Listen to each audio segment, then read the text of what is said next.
Good afternoon, everyone. This is Tanya, and I haven't made a video in a while because I've been on quarantine lockdown. The climate outside is kind of crazy, so I haven't really been in the mood to make any videos lately, but I thought I would share my quarantine book haul.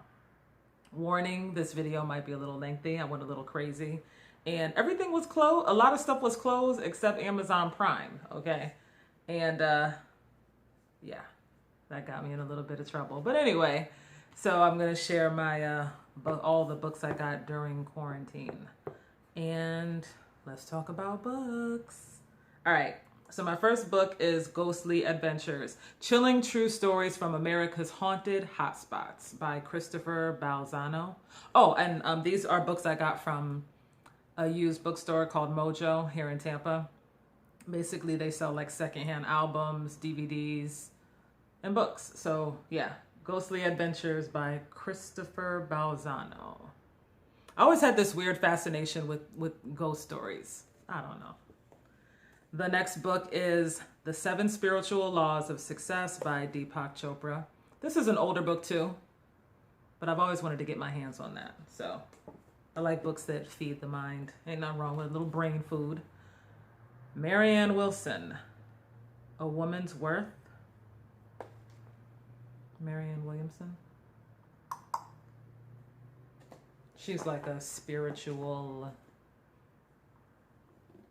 expert, if you will, spiritual teacher. Invisible Acts of Power, Personal Choices That Create Miracles by Carolyn Miss. Oh, she is the best-selling author of Anatomy of the Spirit and Sacred Contracts. Okay, obviously I was going through like something spiritual. Okay, I guess I'm trying to find myself. And this, I don't even know why I got this. This is L.J. Smith, Spellbinder. First of all, this is book 3 of a series that I know nothing about. A series I never even heard of. But the thing with me is if I like a cover or if it sounds interesting, I'll just pick the book up, not even knowing what the fuck is going on in the series. But whatever, I'll let you know how it goes. So, gosh, this pile is so big. All right. Ooh, I had high hopes for this one. I heard so much about it. So one day I went to YouTube and I was like, what are like the top scariest books? And this book kept coming up. House of Leaves by Mark Z. Danielewski. There's like so much hype about this book. So I wanted to know, does it live up to the hype? Is it as scary as they say? Basically, the premise is a man moves into an old house in the countryside of Virginia. And after taking measurements, he finds that the inside of the house is bigger than the outside of the house. And it says that after reading this book, you will never look at dark hallways the same. So, House of Leaves. I actually started a little bit of it because I wanted to get a feel. But yeah, I'll let you know how it, and it's 700, look at this shit. It is 700 pages. So eventually when I make my way through, I'll let you know. All right, this is When the Miracle Drops: How Instagram Helped Turn a Quick Fix into $1 million Product by Jessica Depart. She is the founder and creator of that hair product, The Miracle Drops, and she has like a whole hair care line. And basically, I love like inspirational stories of like entrepreneurs that like started out of their garage or like turned $5 into $10 million, which I heard that story yesterday from the Cupcake Connection. Anyway, I love a story about a person who like makes something out of nothing and turns it into millions. So, because I'm an entrepreneur myself, I love books like this. The Complete Book of Incense, Oils, and Brews by Scott Cunningham. You know how herbs, spices, and things of that nature are believed to give off a, I'm trying to say it without sounding creepy. like how cinnamon is believed to attract money, or sage is for cleansing and protection.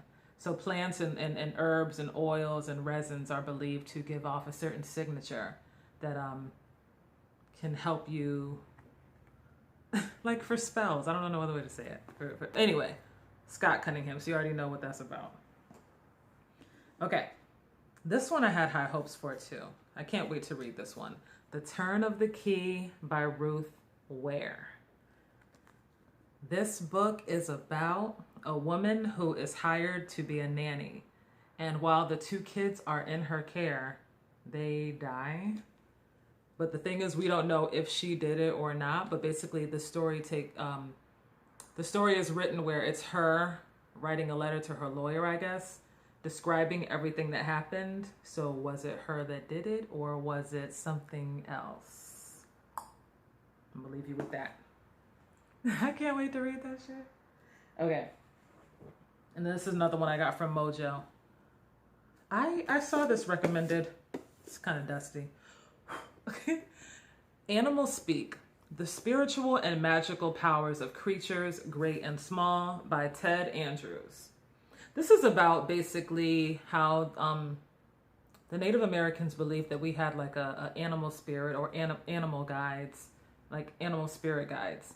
And this book talks about, like, I guess how to connect with, if you have a animal spirit guide, or like a spirit animal. What attracted me to this book is a lot of times I have dreams about certain animals, or I feel like certain animals are like attracted to me in a weird way. I know how that sounds. I know how that sounds. But I'll have a thing where like just a strange animal will follow me or something. So I wanted to know more about, I was just curious. I wanted to know more about that. Okay. Without going into depth or sounding like a crazy person. So moving on. The Woman in the Window by A.J. Finn. And basically I want to hurry up and read this because I know the movie is coming out. Basically a woman witnesses a murder. This woman has agoraphobia, people that are afraid to go outside. And from her window, she witnesses a crime. This reminds me of that old-fashioned movie back in the day, Rear Window. I believe it was an Alfred Hitchcock movie, where Jimmy Stewart is in a wheelchair and he witnesses a crime from the rear window. Excuse me. So anyway, this reminds me of that. So I was like, let me hurry up and read this before I see the movie. Yeah, sounds good. Okay. This is another, Existential Kink by Carolyn Elliott. This book was recommended by Valerie Love. If any of you know Valerie Love, I follow her channel. I try to watch her like a couple times a week because she's very uplifting.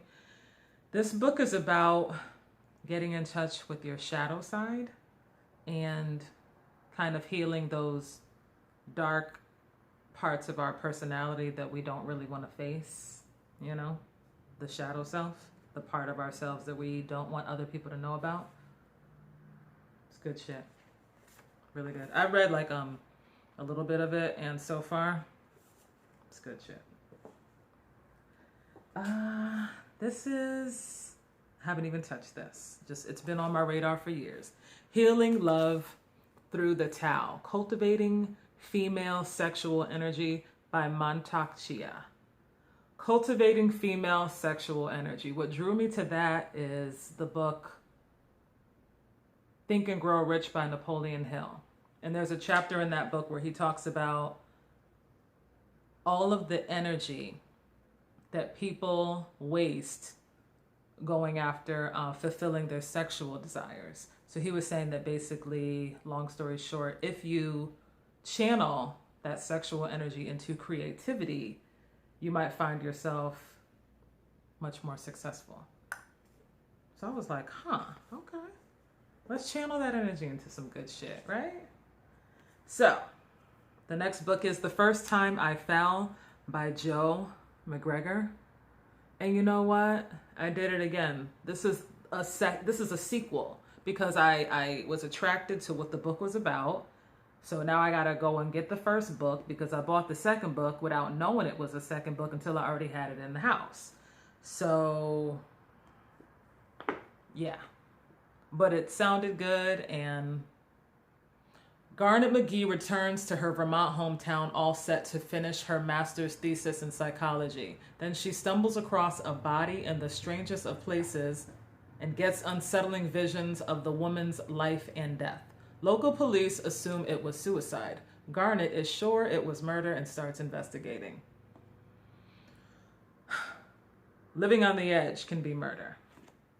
That's all I'm going to say about that, because that's all I got. That's all I know. I'll let you know how I felt after I read it. Ha! Okay, this book. Final Girls by Riley Sager. Yo. Final Girls. It's a book about a woman who survived a... there was a bunch of women... she was on a vacation, and everyone was killed except her. So she's the final girl. So basically, there's two other girls that she befriended that are final girls as well. They were the only survivors of their tragedy. And one day, one of the other final girls is just found dead.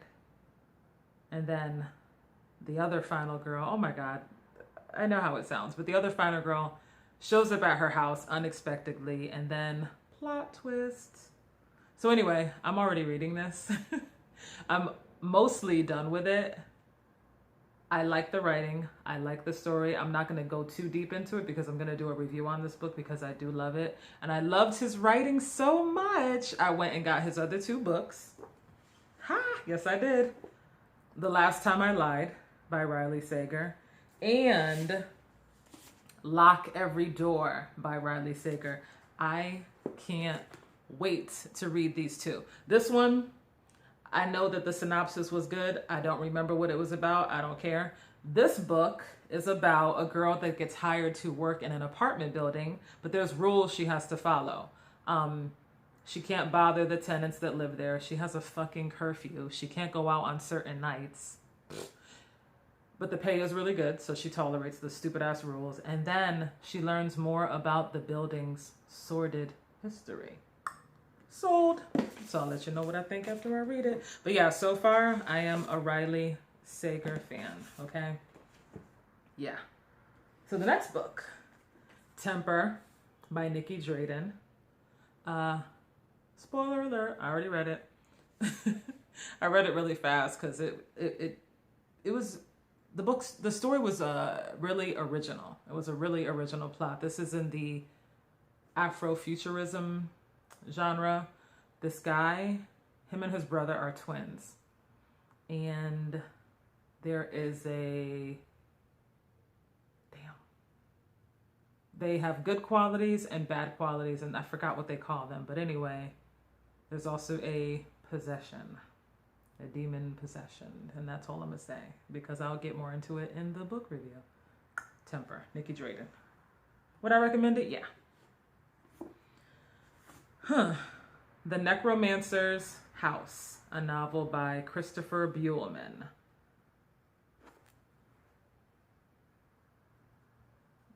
I forgot what it was about. It sounded good at the time. This video is getting kind of long, so I don't know. It just sounded good.